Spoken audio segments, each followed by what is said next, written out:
We have underestimated all the ramifications of Thuringia. The situation is not in your control, is it? How could you let it get to this point? The majority might be wrong. This is a party which is absorbing fascist roots. What do? You just keep voting until you get the election result that you want? This week, Conflict Zone is at the Munich Security Conference in Germany, a country that has just been plunged into a leadership crisis and confronted with the specter of its Nazi past. Merkel's hand-picked successor, Annegret Kramp-Karrenbauer, has stepped down after her CDU members defied orders and voted with the far right in the German state of Thuringia. My guest is a CDU parliamentarian who serves on the Foreign Affairs Committee. Can his party find its soul and its backbone as Europe and the world looks to Germany to lead?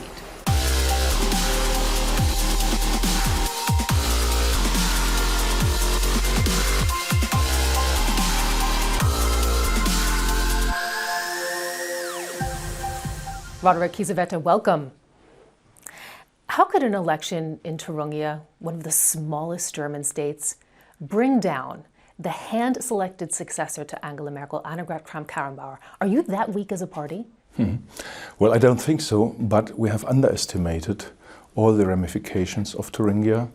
Also, that we have to recognize that the Christian Democratic Union has lost the elections in this country some months ago, and we have not taken serious consequences. So this was the first mistake inside the party of Thuringia. The second mistake was that we have underestimated the role of the parliament in Thuringia. And third, we have underestimated Ramelow and the AfD. And therefore, I think we should be very decent and very careful for the next weeks. Let's talk a little bit more about the AfD, because Angela Merkel, German Chancellor, has called for a new election. The AfD is feasting on this chaos. They say the following. They say that a new election is not democratic and the CDU is ignoring a quarter of the electorate. How could you, the governing CDU, get played so badly by the far-right AfD? Well, in Thuringia, there was a very left coalition and not the CDU. The CDU was in the opposition, so we are not a governing party in Thuringia. We have been there a governing party for 25 years. However, in Thuringia, the AfD has shown that they vote recklessly.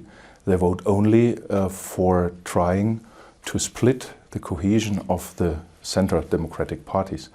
And we have to accept that inside Germany we have a strong protest notion inside the population, and we have to take this serious.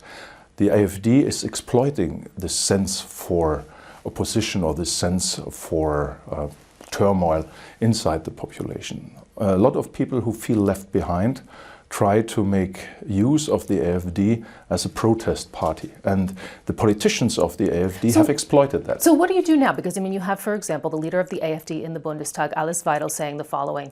A state premier was democratically elected from democratically elected representatives. Then the chancellor comes in and says this election has to be undone and voided. So what do? You just keep voting until you get the election result that you want? We have to stay to the reality. The reality was that the AfD has had a candidate who gained 0 votes in the parliament. So it was a fake candidate.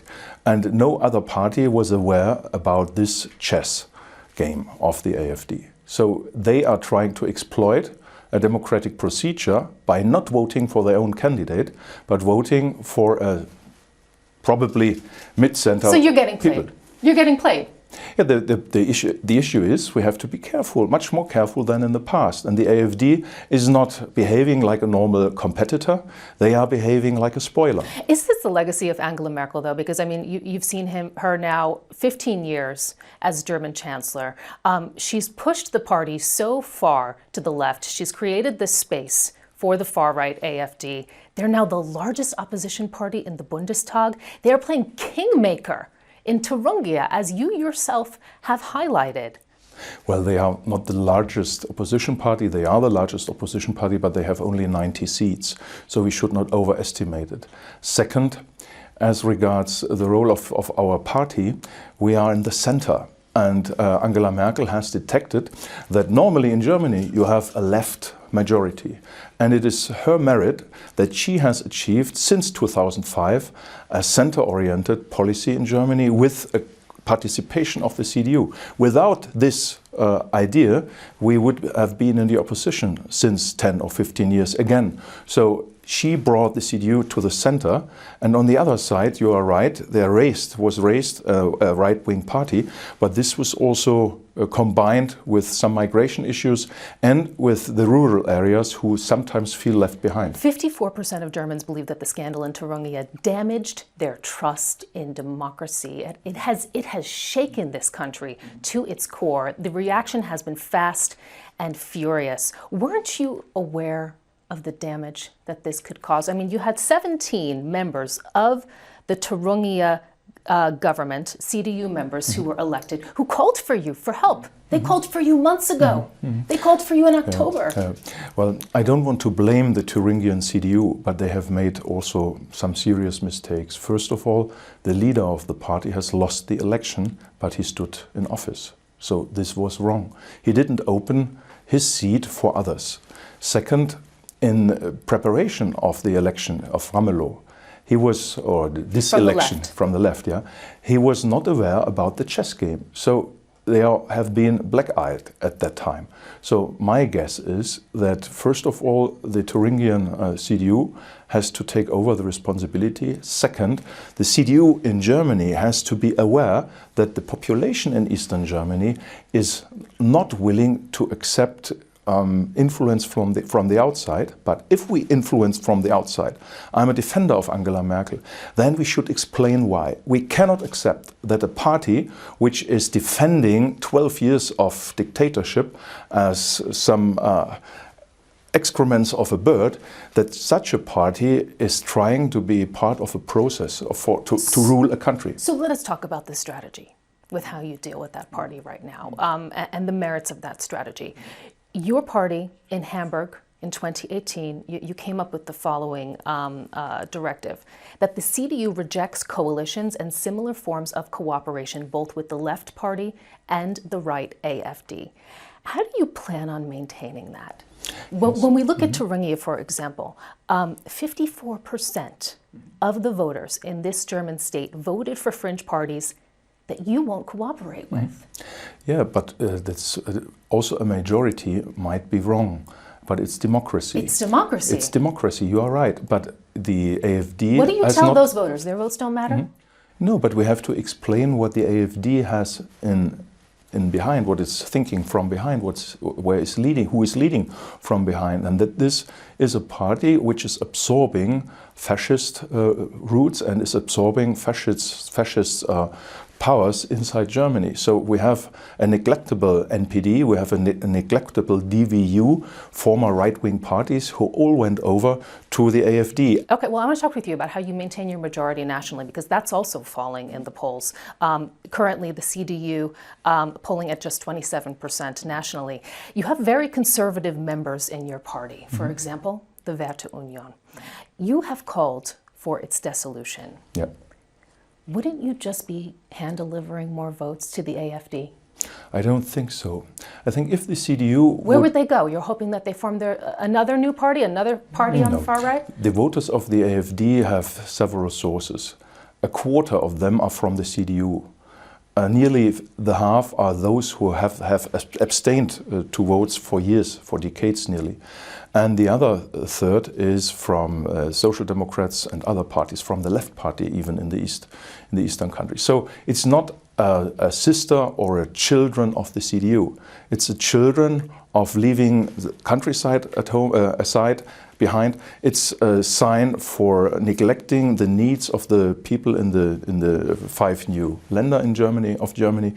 And third, we should be very well aware that the AfD is a party with fascist roots, but we should not blame the voters.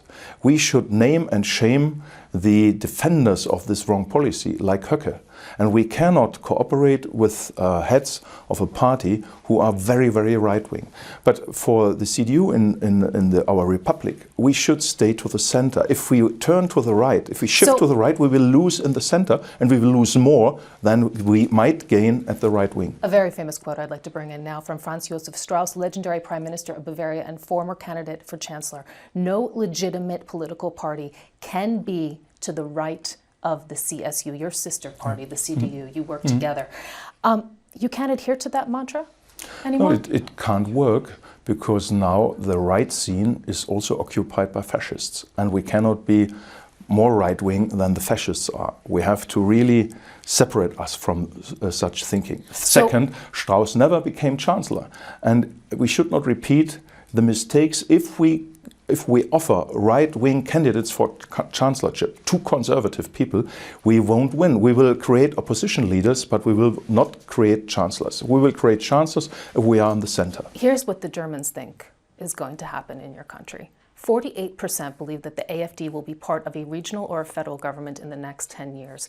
26% think it is okay that the AfD participates in a regional government. 19% support the AfD as part of a federal government. The situation is not in your control. No. Is it? How could you let it get to this point? You are very experienced. As far as you know, we have, since the beginning of the Federal Republic of Germany, we have a right-wing up to a right-wing oriented population up to 25%. This has not changed since the 50s. And now the people utter themselves even more frankly than in the past. So we have to be very aware that we have about 20 to 30% who are able and willing to vote very right-wing parties, and about 10 to 15% who are really fascist. So we have to invest more in education and in explanation. And second, for me it's of utmost importance not to accept that such parties create governments. We should be here very clear. Annegret Kramp-Karrenbauer is now stepping down as head of the party. She will not run for chancellor. She was the successor who was picked by both your party and by Angela Merkel herself.